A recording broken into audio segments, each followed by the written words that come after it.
Where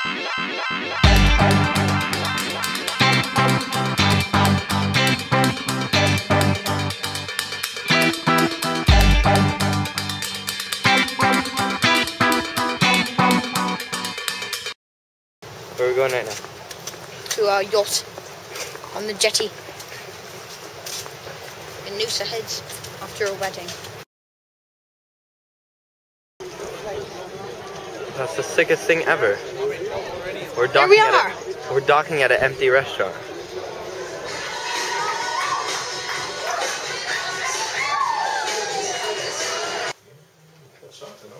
The rocks are so slick. You're just if you step on the wrong rock, there's crevices, you know, and then there's barnacles in those. And you get cut off if you slip, you know. So Well, how's that meat pie?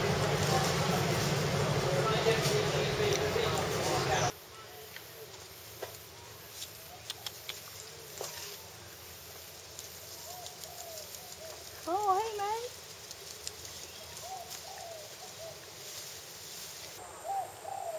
Going into Southeast Asia right now. Go and see some tigers.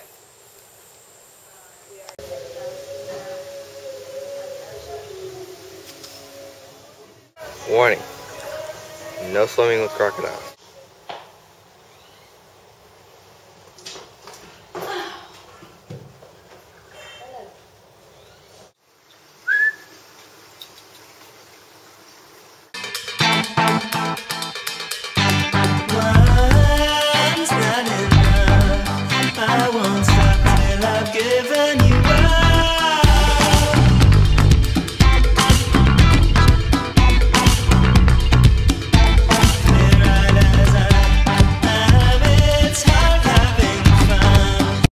If you go too late or too early, you'll die. You'll come back and hit. No, you won't. You'll be fine.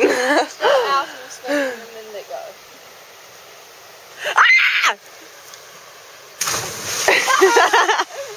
Was it fun?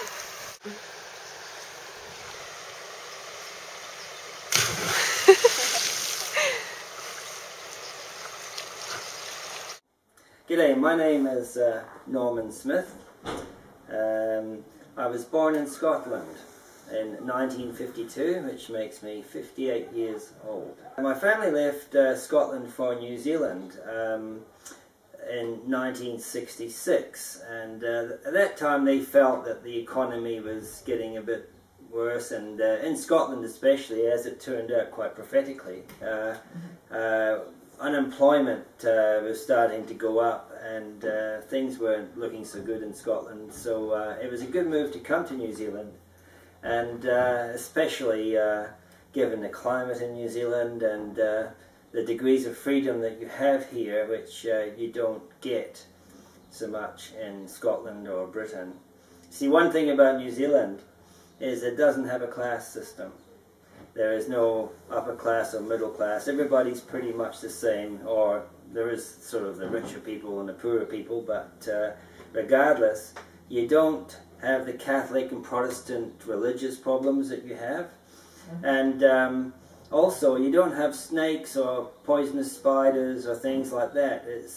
It's an amazingly free country to live in, but also to prosper in. New Zealanders all have to go and see the world. They have this need, a lot more so than, say, American people, who just, a lot of people I've met in America are very keen just to see America, you know, and there's so much to see in America.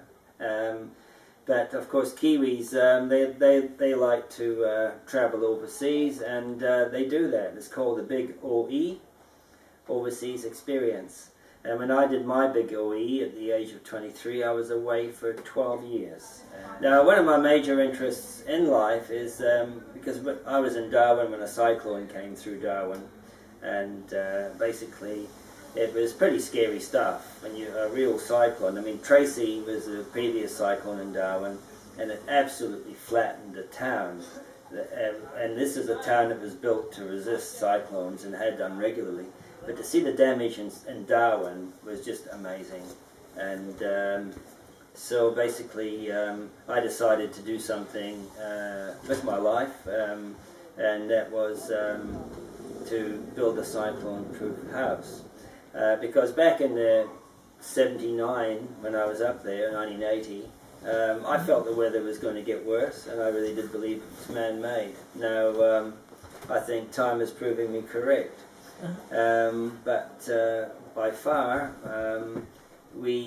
I have now got quite a few friends on board who are quite influential in rock bands and things like that. And now, just lately, we've been on TV quite a bit because of the Dome House that I built, and the fact that people want to build some more now.